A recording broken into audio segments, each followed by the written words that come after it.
Welcome to War Games. We will get you ready for your next sales opportunity. Are you looking to win the sales battle? You have joined the right team. Here on the War Games Group, we take the strategies and mindsets from the most successful salespeople and share it with you. With our help, you won't have to fail your way to the top. When it comes to crossing the minefield of sales, step in the footprints of those that crossed before you. Prepare yourself for boot camp and beyond. It's time for War Games to begin. Shall we play a game?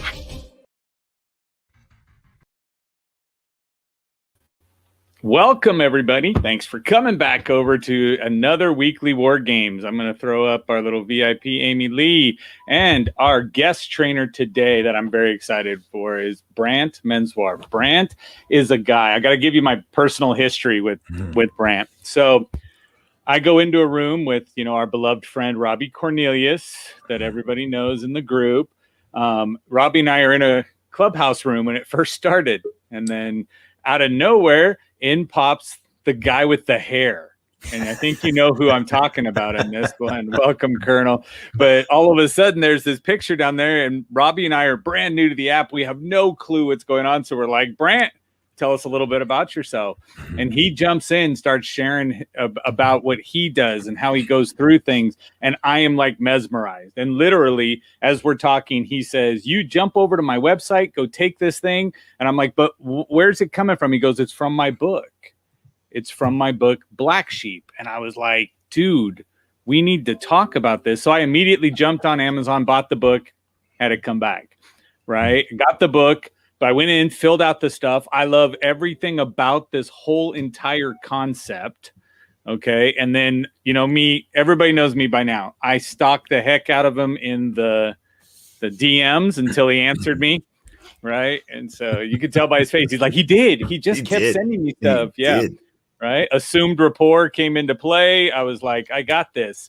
And so we went through and we became friends on there, going through some, life stuff as we do. Yep. And then I just was like, Brant, I need you to come talk to the group because the basis behind your book is so unbelievable and it's so basic and we understand it. Mm-hmm. But when you stop and realize it's so against anything we've been taught. And so to me, I'm like, okay, I could go through and say, let me tell you guys my impression, but it's not going to be good. But let's get into our hellos from the people that are out there right now. We got Larry Schneider is there. Natalie Essman popped in. Hello, Natalie. Scott Ricard is here. Edward McKay, what's up, fam? We're here. Miss Farha is here for me and all of you guys is what it says. So you're all included. So, but looking at this one, I'm going to throw out, I already put this in there because I know where it's going, but you click that link in the thing and it's going to take you right over to Amazon. You can buy Brant's book.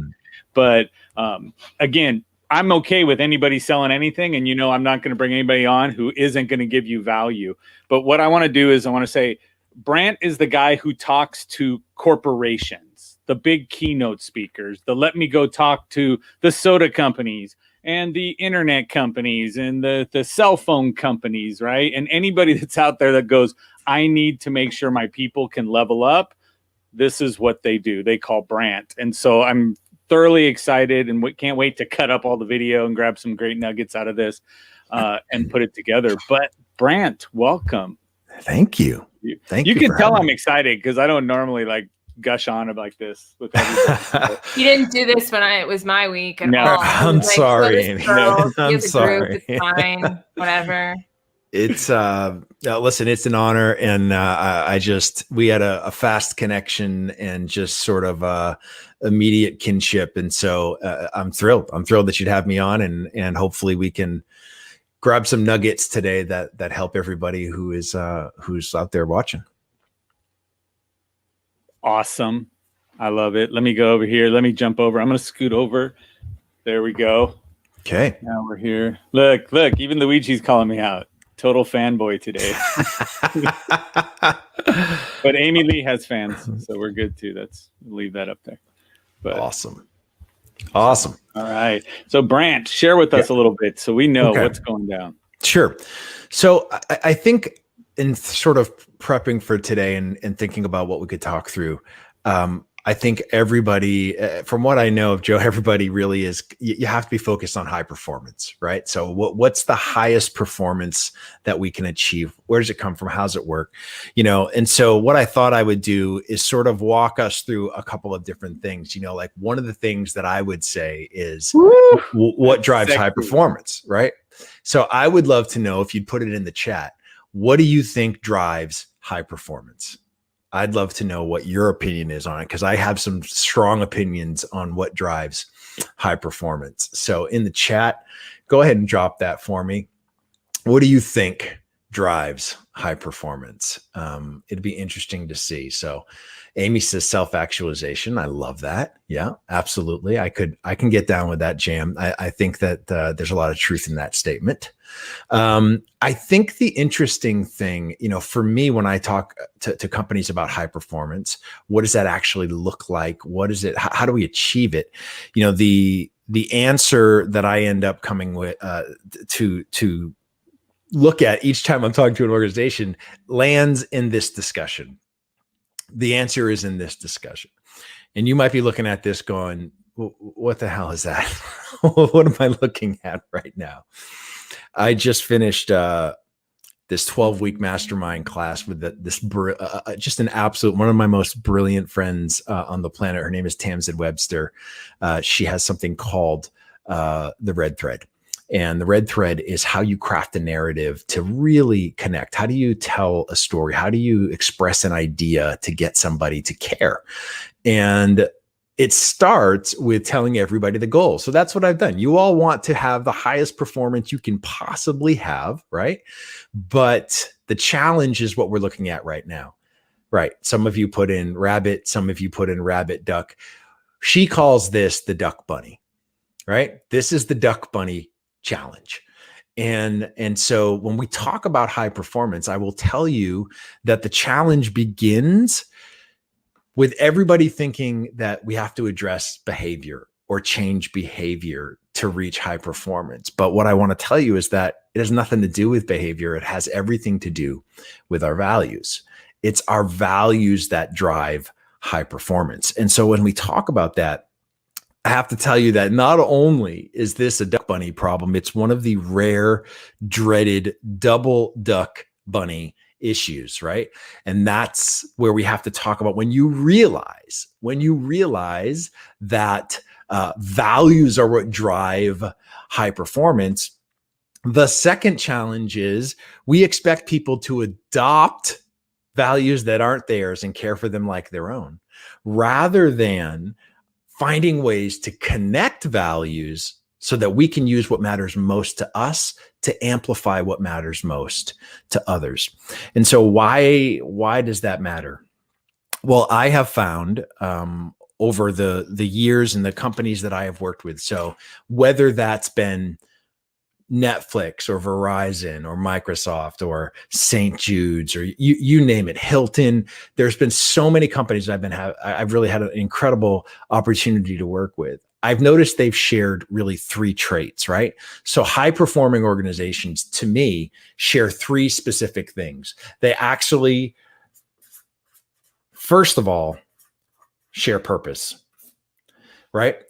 They share purpose. And when we think about purpose, we need to think about a little bit what that really means, right? So they are united and connected in purpose. That's really what drives. I'm just impressed with your hand and the way you jump back. I'm like, whatever app this is, I need it. You just went to, here's an overhead camera of me writing on a piece of paper. Amy was writing down, so she missed that. But so right, we have purpose right here. So we have purpose. The second part of this is really, they are fantastic at collaboration, right? So if we want high performance, these organizations are united in purpose. They have a focused, driven collaboration. And then they have this enduring resiliency, right? So here are the three sort of key traits of high performing organizations. And so if you want to be a high performing salesperson, there's no difference. You still have to have these three things to drive you. You have to be driven by purpose. You have to be a phenomenal collaborator, and you have to have an enduring resiliency to get by the bazillion no's you hear before you find that person to say yes, right? And so if we're going to talk about it in that way, it brings me to a buddy of mine. His name is Jim Trick. Jim is has a very successful life coach practice up in Marblehead, Massachusetts. And several years ago, Jim decided he was going to take 6 weeks off of work and simply drive around the United States to all the places he's never been. So he drove down to Florida to see me. I live in Cocoa Beach area. And after that, he started to head west. And so he heads west and he stops in a place called Tyler, Texas.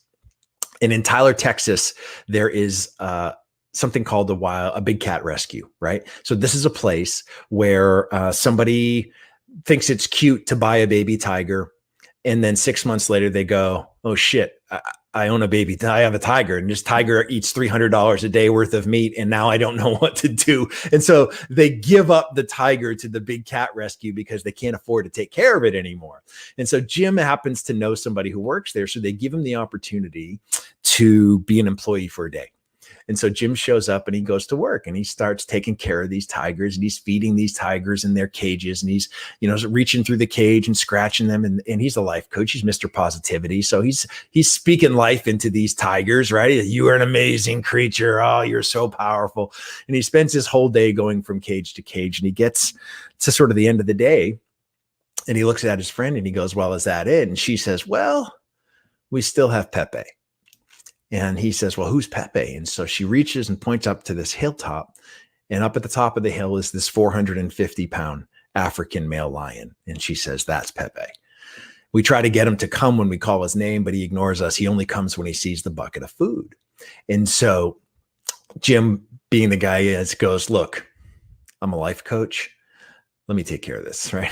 So he yells up to Pepe. Tigers love life coaches. They love life coaches. Yeah. Every life coach I've ever met, same amount of swagger, right? So he's like, hey, Pepe.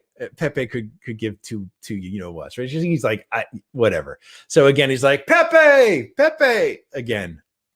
So he gives one last try. He's like, Pepe, I came a long way. Come on down here. And very, very slowly, Pepe actually starts to stand up, and Pepe starts to stand up. Jim's eyes get the size of saucers, and he turns and he looks at his friend, and she's holding up the bucket of food, right? and so Pepe is now coming down to the fence, and Jim is getting very excited that he's going to get a chance to speak to feed this lion.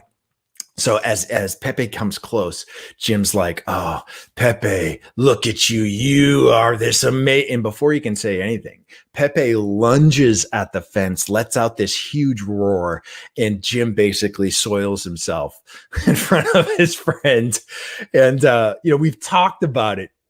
And I believe that Jim learned to speak lion that day. And what Pepe was saying is this: look, I know I live behind this chain link fence, right?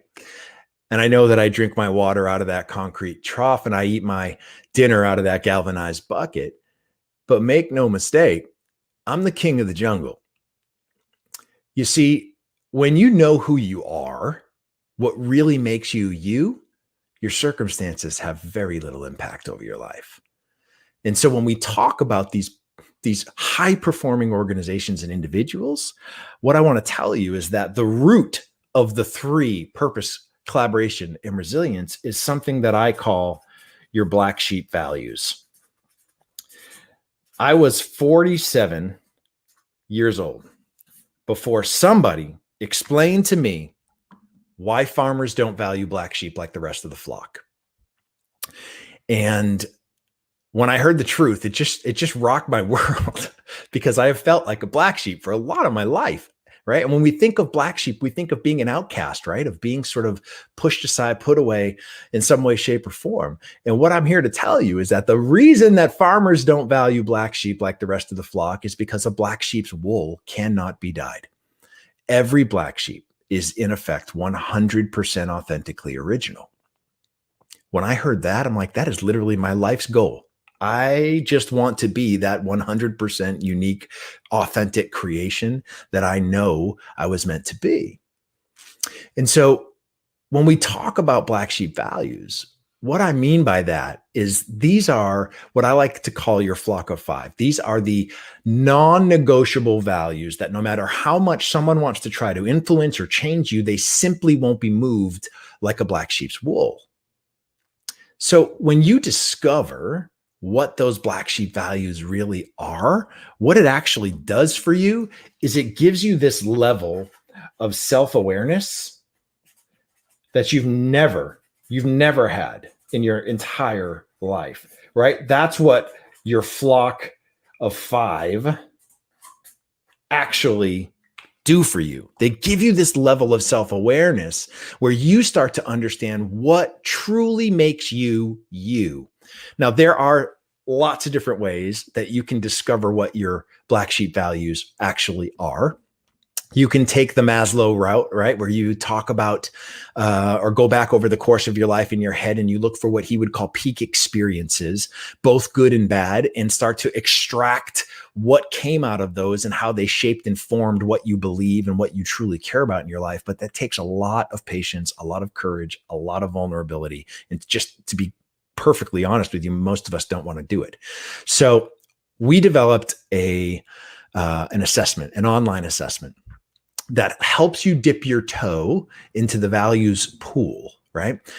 The idea was if I can get you started to have the conversation, maybe you'd be willing to go a little bit deeper. And so when the book came out, we released an online assessment that you'll see on the ticker down there that comes through worksheet at worksheet.findyourblacksheep.com.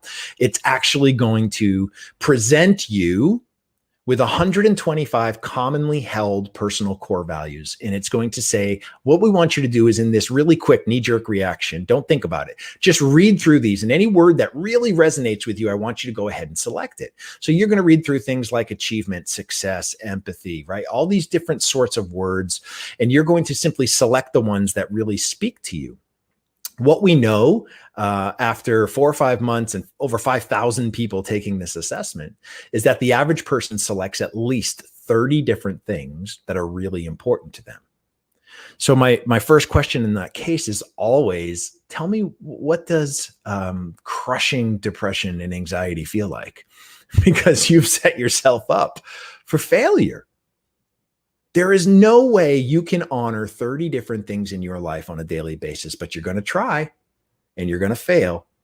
And then you're going to feel shame and you're going to feel anxiety and you're going to feel depressed and you're going to start to invite all those feelings in that gives you that level of imposter syndrome that makes it really difficult to perform at any level, forget about at the highest level. And so the idea here is we got to get to the truth, because what's important are simply distractions from your non-negotiables. So we take those words, those 30, 40, 50 words maybe that you selected, and we group them together by likeness. So you say, achievement and success, accountability, that goes in one bucket. And then empathy and sympathy and caring for others, that goes in another bucket. And before you know it, all of the words that you said were really important to you are in 5 different buckets. You get to pick the one word from each bucket that you can't live without. That is what non-negotiable means. No. It means if somebody asked you to do something that violated it, the answer is no. And it's not no with guilt. It's no because the answer is no. And I don't feel guilty. I don't feel bad. It simply is what it is. It violates one of the things that are my non-negotiables, and that's why I won't do it. When we get to that, that is your initial flock of 5. That's this level of self-awareness. When you have that level of self-awareness, it allows you to start to live your life and make decisions with deliberate intention. And there is a massive, massive difference between being intentional and living your life with deliberate intention. Being intentional is like setting the GPS in your car to tell it where you want to land, right? But living with deliberate intention means you know every twist and turn you are going to make before you get there. It's planned. If you think about your GPS for just a second, if you veer off the path, if you decide, you know what, I got to take a bathroom break or I want to go grab a coffee, and you veer off the path that your GPS set for you, what happens? it starts to yell at you. Whoa, where you going? That's not the direction you said you wanted. Do you need us to reroute you? What? That's exactly what happens. And I need you to think about these black sheep values, because that's exactly what they do for you. When you veer off that path of where you want to go in your life, these values go, time out. You're not headed in the direction that you said you wanted to go. Either get back on track or get real that this is not one of your non-negotiable values. And you've got to figure out which is the truth in that scenario. So when you discover what these black sheep values are, they provide you these guide rails to keep you in the zone to perform at the highest level without being distracted by things that are important to you in your life. There is a big difference between importance and non-negotiables. So this level of self-awareness allows us to live with deliberate intention. And when we live with deliberate intention and use these black sheep values, we end up developing a level of adaptability that simply hasn't existed up to that point. And that's really what allows us to pivot quickly in scenarios that might not be exactly how we planned, so that we can start to keep the level of performance where it needs to be. You see, when you don't decide what those black sheep values are, you start to try to find answers in the 40 or 50 things that you told yourself are really important. And that takes time, and time is money. And when you start to be distracted by all those things, you can't make a decision quickly. You end up missing out on opportunities because you're distracted by things that are not non-negotiables. So when we focus on only those 5 things, now you're able to actually react quickly. You're responding with deliberate intention. You're checking your values, going, you know what? I'm making decisions that are rooted in the 5 things that are non-negotiable to me, not on the 40 things that I'm distracting myself with that are important. So when we start to understand how that all works, it brings us back to this idea here of when we're adaptable, when we're using these black sheep values, it brings me back to these 3 traits of high performing companies and individuals. Our black sheep values allow us to choose our purpose. If you hear one thing from me today, what I want you to understand is this: we do not find purpose. And anyone that told you to go find your purpose doesn't understand how it works. Purpose is something you choose, and it is a choice that is based in your black sheep values. It's the activation of your values that actually are your purpose. So when it comes to myself, you want to know what my flock are? This is my flock. I say we all have a flock of 5. I have 6. I spent 20 years as literally living as a rock star with 2 different record deals, 2 different bands. We do everything to excess. I needed an extra. You might also need one. It's okay, right? So here are my flock: creativity, hope, impact, empathy, family, authenticity.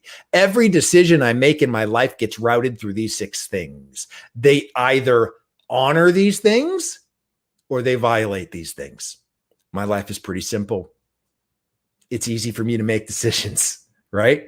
It's easy for me to act quickly because I have defined what these things mean to me in my life. So when you look at these, when I tell you that purpose, right? Purpose is something that we choose. What I really want you to understand is that my purpose, the reason I get up each and every day, is built out of these words that you're looking at on the screen. That's where my purpose comes from. My purpose, the reason I get up every day, is to positively impact others by authentically providing hope, right? So I want the impact. I want the authenticity. I want the hope. It sounds familiar because I've activated my values into my purpose. My what and my why are in alignment. And when my what and my why are in alignment, it allows me to be incredibly adaptable in any situation. It allows me to know what to say and how to say it in that moment, rather than fumbling around trying to figure out what to do. That is not the time you want to be worried about those things. So when I discover what they are, it allows me to choose a purpose. My black sheep values allow me to use them to provide unique contribution, not groupthink. You want to know what you're worth at work? It's whatever the unique contribution you bring to the table actually is. Unique contribution comes from your black sheep values. It's what you bring to the table that nobody else brings. That's how it works. So we choose a purpose. We use these black sheep values for collaboration and resiliency. These values serve as the glue. Now, some of you, I'm not sure, you might be familiar with something called kintsugi. You might have heard of this before. This is an ancient Japanese philosophy and a way to fix broken pottery. And the legend goes, there was a shogun, in the 1400s that had his favorite tea bowl break, and he wanted it to be fixed. And so he sent it off to be fixed, and it came back with staples in it, and it was ugly, and he just was very dissatisfied. So he handed it to some local artisans, and he said, look, I just want you to fix my bowl. It's my favorite bowl, right? And so rather than trying to make it look like it never happened, like the break never happened, they went out and they found the most valuable resource they had access to at that time, which was gold. And they melted the gold down and they used the gold to repair the cracks. In doing so, they did two really important things. Number one, they actually made the bowl more valuable than before it broke, because now it's laced with gold. But number two, they actually told the history of the bowl. They honored that history of the bowl. I talk to people, and especially high-performing salespeople, all the time, and I know that we like to think of ourselves as unbreakable. We want to be unbreakable. But the real truth, the key, if you truly want to know how to become unbreakable, it's realizing that you're already broken. Instead of spending your time trying to stop things from breaking you, you should be spending your time realizing what's holding the brokenness together. The most valuable thing that you possess in your life, just like the gold was for this shogun, are your black sheep values. They're the most valuable resource that you possess in your entire life. That's what holds our brokenness together. That's what makes us incredibly resilient. I had this conversation a couple weeks ago with a good friend of mine who happens to be an executive at Apple. And she asked me this question, and she said, look, what does a values-driven organization, a high-performing, what does a values-driven organization look like in the real world? And I thought about it long and hard. And the answer that I ended up giving her was, a values-driven organization looks like Pittsburgh. Now, she looked at me like you're looking at me. What the hell do you mean that a values-driven organization looks like Pittsburgh? Well, here's the thing. Pittsburgh has 449 bridges in its city limits. It has more bridges than any other city in the United States. In fact, it's known as the city of bridges. So why do I say Pittsburgh? Because what I need you to realize is that what these black sheep values allow us to do is it starts to allow us to build these bridges between the things that matter most to us and the things that matter most to our clients. And when we start to do that, you start to understand the power that these black sheep values actually possess. And what you're actually doing is building these bridges so that you can use what matters most to you to amplify what matters most to your customers. And when you do that, you avoid the duck bunny problem. You're not asking them any longer to adopt the things that matter most to you. You're using the things that matter most to you to amplify the things that matter most to them. And when you do that, they think you're the shit because you have just acknowledged that you care about what they care about. That's how you have continued sustainable high performance all the time. You're driven by those values. It should look like a city of bridges. That's what your entire network should look like. You know, the interesting part about it is this: sheep farmers who care for large flocks of sheep, sometimes the terrain is really treacherous. It's dangerous. They might have a river that runs through that's got a heavy current. They might have this really rocky terrain, and they have a choice they have to make. Do they allow their sheep to traverse the really dangerous waters and rocky terrain and hope that they get to the other side? Or you'll find what the successful ones do is they build bridges so that the sheep don't have to even worry about it. They go right over the top of all the problems. And all I'm telling you is you have an opportunity to build bridges that are rooted in these values and avoid all of that crap underneath that there's no need for you to risk to go through. When we connect what matters most to us to what matters most to those we serve, we create this bridge that allows what matters most to both of us to go back and forth to this really powerful relationship that we start to form. And it's not about what matters most to me and I need you to care for my sheep. And it's not about what matters most to you and you need me to care about what you. We have an opportunity to share things together. That's really how it works. The last thing I'll tell you before we open it up for some questions is this: the end of the farmer story. While farmers don't value black sheep like the rest of the flock, that doesn't mean that black sheep don't have value. They do in a very specific and different way. Farmers keep one black sheep for every 100 white sheep in their care, and they keep them as a marker. So every morning, a sheep farmer wakes up, he looks out over his flock, and the very first thing he does is look for 5 black sheep. If he has 500 sheep, he looks for 5 black sheep. It's the black sheep's ability to stand out from the 495 other sheep that look exactly the same that gets the farmer's first look every single day. If you want to be high performance, if you want to experience that, you have to get your client's first look every time.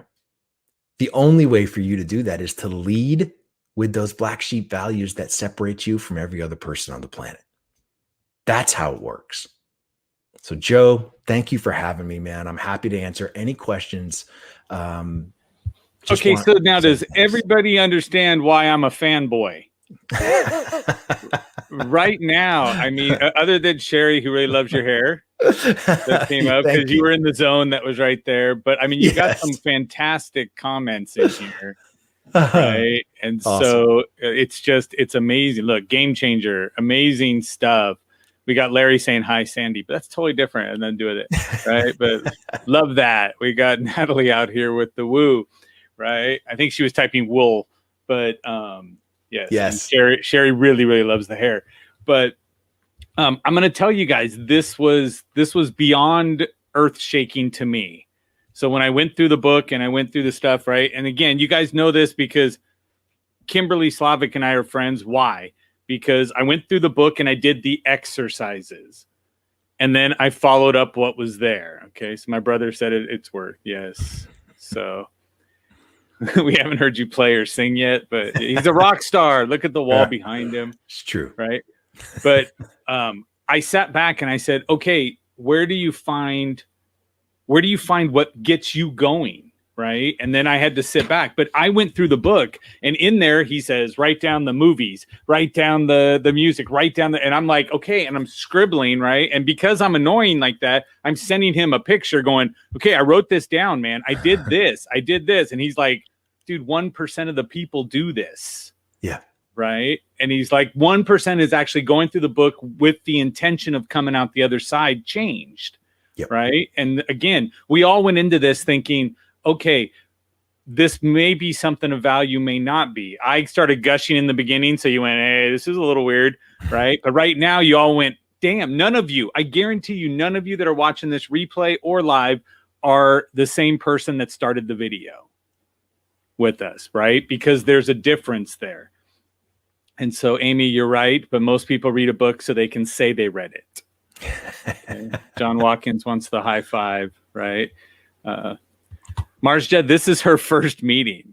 Okay. Oh, so okay. She's from Clubhouse as well. Came over. Well, welcome. Yes, she joined up today. So she's like, okay. But she's already the one that said 29 minutes. She's already shedding skin. I'm pretty sure that makes you a snake, but other than we'll go past that. That's right. But looking at that, right? And so again, I don't think there is any question we could find because you nailed it. Okay. But look, I'm gonna go ahead and tell you that, me bragging the way I do, I had to do 6. Okay. Okay, sorry. Let's add it to the stream. There's me. This was the most manly sheep I could find. Yes. Okay? So understand, the first one for me is respect. Yes. So I was like, hey, but I'll tell you, the word I didn't see down there was humor in the in the big words. And I was like, and everybody that knows this, it's me. Right. I got to have the humor that's in there, but it helped me to define what my purpose was. I had no purpose. Okay. Until 50 something when Brant went into a flipping clubhouse room and I was lucky enough to say hi. Right. And then be a part of that. But that's all I'm trying to say. So my brothers threw out there black sheep for life now. Yeah. Amy's going to be a duck, rabbit, snake. Okay. she's calling that to Marja. Yeah.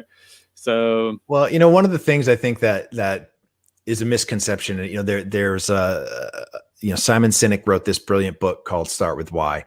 It gained a ton of traction. And listen, I think Simon is brilliant. But I wish there was an asterisk on that book cover, because you should start with why, as long as you know what your why is. But when you don't know what your why is and you begin to pretend like you don't experience the transformation or see the results that you think you're going to see, because your why is wrong. When your why is not rooted in your what, it is not going to ever be in alignment. And that's the thing that I want people to really understand. You truly have to start with what are those non-negotiable values? Out of those values, choose that purpose that is in alignment.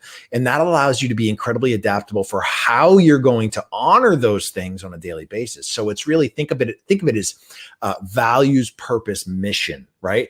Get your values, listen, our values are pretty much etched in stone by the time we are in our early 20s. They rarely change in our lives outside of a catastrophic event that happens to you.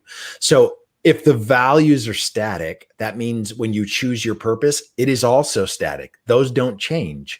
So what actually changes, people confuse purpose with mission all the time. And when I say mission, I simply mean a self-imposed task, not missionary, not third world country, not let's go stay in a tent with no running water. This isn't a trip. This is a way to actually perform on a daily basis. Every interaction you have with someone is a mission, and you can either honor those values or not in that interaction. And so the idea here is when you live with deliberate intention, what you start to do is actually program these values into your calendar. You look at your calendar for the day, you look at your appointments, and you start to write which of these values need to show up for me to have the maximum impact during that time. So when I had this today, if you were to look at my calendar, you'd see three words next to it: creativity, hope, and impact. Those are things that I'm going to speak into existence during our time together. It's not by accident. It's not by luck. I am choosing to make sure I'm incredibly creative in the way that I present. I want to be really, really impactful with the words that I say. And I want to make sure that everybody leaves here feeling hopeful that no matter how successful they've been, there's a different level of success that they didn't even know existed because they've been winging it this whole time. And when you discover these things and start to live your life with deliberate intention on purpose, the level of success that you reach is nothing that you've ever thought fathomable up to this point. So that's what I want people to get out of this is I don't care if you're the most successful person in your office, if you've had more success than anybody else I'm telling you there's another level once you get serious about your non-negotiables. Absolutely. And if you guys look at War Games of itself and why do I search for the right people to come into it, again, it goes right back to respect. I believe you show up in this room out of respect. Okay. The power authority is mine in my own room. So there I started a group, right? So it hits that one. The leadership is here, education and humor. The only thing that's not there is prosperity. but I believe you guys will be getting the prosperity on this point on the other side. So I just nailed all 6 by holding a room. Can I add one tiny thing? Because what you're saying is so incredible. And the only thing I want to add to it, and I think you'll agree with me, people think that doing all this work, some people think that it's frivolous. It's like, if you want to go in the direction of your passions, if you want to take that road.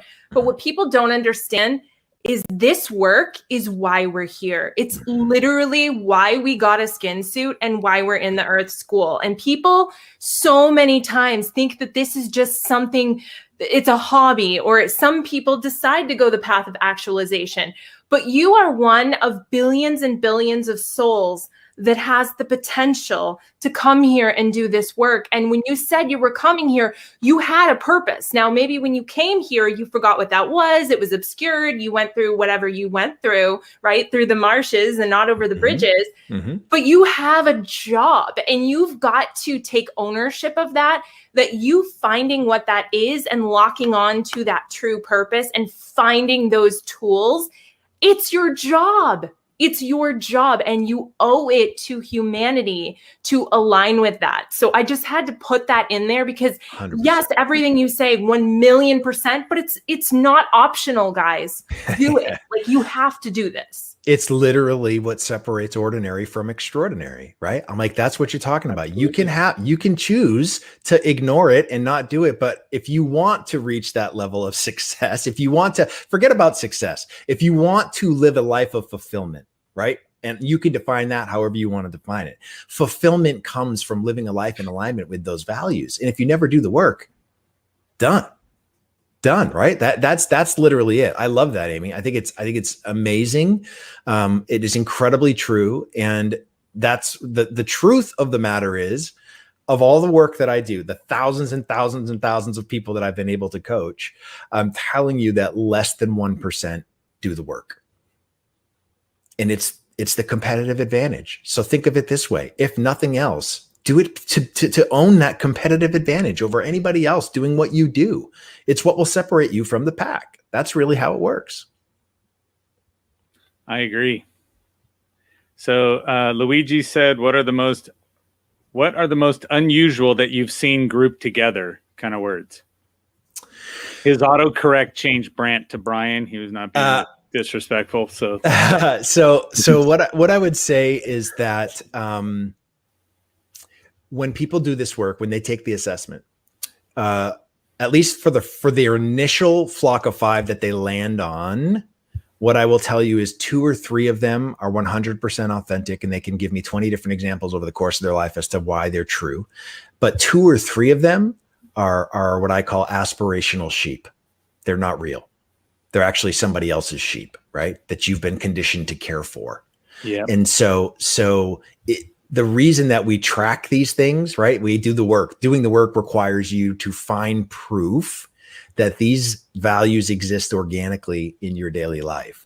And if there's no proof, then guess what? It's not your sheep. I'm not saying it's not important. I'm not saying that you shouldn't care about it. I'm just telling you it's not your sheep. And the interesting thing to this is if we go back, and I use these metaphors with sheep because it's so easy to understand. But the truth of the matter is, after I wrote the book, I was doing a class, and one of the students said to me, "Hey, did you know that sheep recognize the voice of their shepherd?" And I went, "Don't tell me that. That's going to piss me off, because if that's true, that should have been in the book." And it's right. And so I'm like, all right. So I dove in and I did a bunch of research, and what I discovered was this: it's actually partially true. So the truth is that sheep recognize the voice of the person that feeds them, right? But sheep have very short-term memory, right? So why is that important? Your goal every day when you get out of bed should be to feed your sheep. That's your goal. You got to feed these values. And if you got to the end of the day and you go, "Brant, man, I had a really good day. I fed 4 of my 5 sheep." You don't get it. You don't get it. Right. You would never come to me and go, "Brant, I had a really good day. I fed 4 of my 5 children today." That's not a good day, right? Amy Lee, did you write that down? Yeah. You got to feed them all, right? You got to feed them all. But the key is this: they don't all get the same amount of food. right? Some days they get a 7-course meal. Other days they get table scraps. But guess what? All of them eat every day. Why? Because you want them to recognize your voice when you call for them, when you need these things to appear in your life. If you're not feeding them on a daily basis, they don't recognize your voice and they're not there to serve you. But guess who is? Those sheep that aren't yours. They're looking for food and they end up distracting you from the stuff that's really important, that's going to keep you motivated to do the things you need to do. You're taking food off the table of your own values when you don't feed them every day. And that's why you have to prove what's real as opposed to just accepting what you think is the truth. Agreed. Fuck. Dude, guys.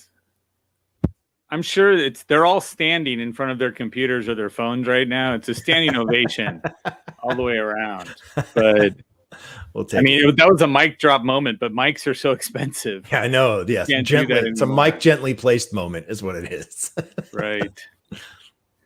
So that's Miss Edna. So we got to get Edna to go to the StreamYard.com/Facebook and say, it's okay to use my image. But there we go. Brother jumped in. He was able to do that today too. So awesome. But perfect. So again, I'm going to tell you, first comment has a link to the book. Get the book, read the book. Okay. Because there's more stuff than what he just went over that's there. So Marcia, she's over here. Like she just needs to go act. I love it, Marcia. Yeah, that's great. Yeah, she's definitely there. But so again, you guys get the book, go through the exercises, right? When you look at my list and then you go, why will Joe watch Top Gun every time it's on? Why is he watching The Matrix? It's my flipping list right here. Yep. Right. And that's what I said, because there was a bunch of them and I just kept changing them and going back and forth going, okay, can I live without this one? Can I not live without this one? And I got to this and I was like, damn, this sums me up. And it filled me when I read it.